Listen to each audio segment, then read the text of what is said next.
കോവിഡിന്റെ ഭീഷണിയിലും പക്ഷാഘാതത്തിന്റെ തളർച്ചയിലും സമയം എങ്ങനെ സർഗാത്മകമാക്കാം എന്നതിന്റെ മറുപടി കൂടിയാണ് പുതിയ പുസ്തകം. ഓരോ ദേശത്തിനും സ്വന്തമായുള്ള സംസ്കാരവും കഥകളും നഷ്ടപ്പെടാതെ അക്ഷരരൂപം നൽകി തലമുറകൾക്കായി സമർപ്പിക്കുകയാണ് ഈ പുസ്തകരചനയിലൂടെ ലക്ഷ്യമാക്കുന്നതെന്ന് റാഫി മാഷ് പറഞ്ഞു. ദേശം ചൊല്ലിത്തന്ന കഥകളിലെ കാലാകാലങ്ങളിലായിട്ട് ഈ നാട്ടുമായി ബന്ധപ്പെട്ട 21 കഥകളാണ് രചിച്ചിട്ടുള്ളത്. ചരിത്രവും കെട്ടുകഥകളും മിത്തുകളുമെല്ലാം കടന്നു വരുന്നുണ്ട്. അവയെല്ലാം പുതിയ തലമുറയ്ക്ക് വായിക്കാവുന്ന രീതിയിൽ, അത് ആസ്വദിക്കാവുന്ന രീതിയിൽ കഥകളായിട്ടാണ് എഴുതിയിട്ടുള്ളത്.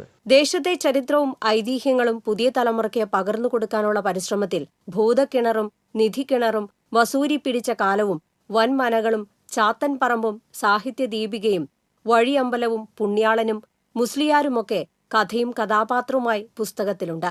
തന്റെ സർഗസൃഷ്ടികളിലൂടെ പ്രതിബന്ധങ്ങളെ പ്രതിരോധിക്കുകയാണ് മണത്തല BBALP സ്കൂളിലെ അധ്യാപകൻ കൂടിയായ റാഫി നീലങ്കാവിൽ. ദേശം ചൊല്ലിത്തന്ന കഥകൾ എന്ന പുസ്തകത്തിന്റെ അവതാരിക എഴുതിയിരിക്കുന്നത് Palappetti government higher secondary school അധ്യാപകനായ പ്രസാദ് കാക്കശ്ശേരിയാണ്. റാഫി മാഷുടെ ഉമ്മണി വല്യ മാഷ്, കാരക്ക മിഠായികൾ എന്നിവ വിദ്യാഭ്യാസ വകുപ്പ് സ്കൂൾ ലൈബ്രറിയിലേക്ക് തിരഞ്ഞെടുത്തിരുന്നു. നാരങ്ങപ്പാല് ചൂണ്ടയ്ക്ക് 2 ഒളപ്പമണ പുരസ്കാരവും ലഭിച്ചിട്ടുണ്ട്. പാവറട്ടിയിലെ സാഹിത്യ സാംസ്കാരിക രംഗത്തെ നിറസാന്നിധ്യവുമാണ് ഈ യുവ എഴുത്തുകാരൻ. TCV news, Pavaratti.